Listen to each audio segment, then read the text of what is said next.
ప్రతి school బస్సులకు fitness తప్పనిసరిగా ఉండాలని ఆదేశించారు ఉమ్మడి రంగారెడ్డి జిల్లా deputy transport commissioner Chandrashekar Goud. మరో 2 రోజుల్లో స్కూళ్లు తెరుస్తున్న నేపథ్యంలో ప్రైవేటు స్కూల్ బస్సులను తనిఖీ చేశారు. జిల్లా వ్యాప్తంగా 8,917 బస్సులు మాత్రమే ఫిట్నెస్ సర్టిఫికేట్ పొందాయని తెలిపారు. మిగిలిన 3,005 బస్సులు కూడా సంబంధిత రవాణా శాఖ కార్యాలయంలో ఫిట్నెస్ సర్టిఫికేట్ పొందాలని తెలిపారు. ఫిట్నెస్ లేని బస్సులలో విద్యార్థులను రవాణా చేస్తే ఆ వాహనాలను సీజ్ చేయడంతో పాటు యాజమాన్యాలపై చట్టపరమైన చర్యలు తీసుకుంటామని హెచ్చరించారు డీటీసీ చంద్రశేఖర్.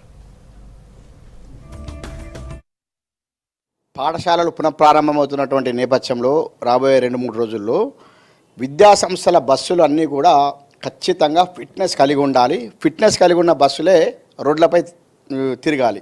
అయితే మనం స్టాటిస్టిక్స్ని కానీ పరిశీలిస్తే మొత్తానికి చూస్తే 11,922 మన డేటా ప్రకారము 11,922 విద్యాసంస్థల బస్సులు, ఎడ్యుకేషనల్ ఇన్స్టిట్యూషన్ బస్సులు మనకు రిజిస్టర్ అయి ఉండగా 8,917 బస్సులు ఫిట్నెస్ కలిగి ఉండగా ఇంకా 3,005 బస్సులు ఫిట్నెస్ లేని బస్సులు మనకు డేటాలో చూపిస్తున్నాయి.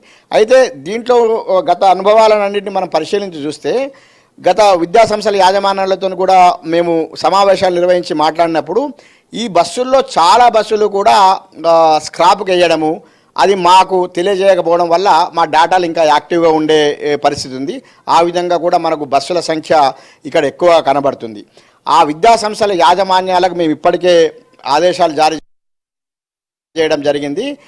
ఏదైనా బస్సు రోడ్డు వర్తి కండిషన్లో లేకపోతే మీరు ఖచ్చితంగా సంబంధిత రవాణా శాఖ అధికారికి తెలియజేస్తే ఆ బస్సు యొక్క రిజిస్ట్రేషన్ను రద్దు చేయడం జరుగుతూ ఉంది. దానివల్ల మనకు డేటాలో కూడా ఇన్యాక్టివ్ ఉండడం జరుగుతుంది. అంతేకాకుండా ఈ 2 రోజుల్లో ఏదైతే పాఠశాలలో ఏదైతే విద్యార్థులను రవాణా చేస్తున్నటువంటి విద్యాసంస్థల బస్సులు ఖచ్చితంగా కొన్ని నియమ నిబంధనలు పాటించి ఉండాలి. ఉదాహరణకు సుప్రీంకోర్టు గైడ్లైన్స్ ప్రకారము 15 సంవత్సరాలు దాటిన బస్సు ఎట్టి పరిస్థితులలో, స్కూల్ బస్సు, విద్యాసంస్థల బస్సు ఎట్టి పరిస్థితులలో రోడ్డుపై తిరగడానికి లేదు.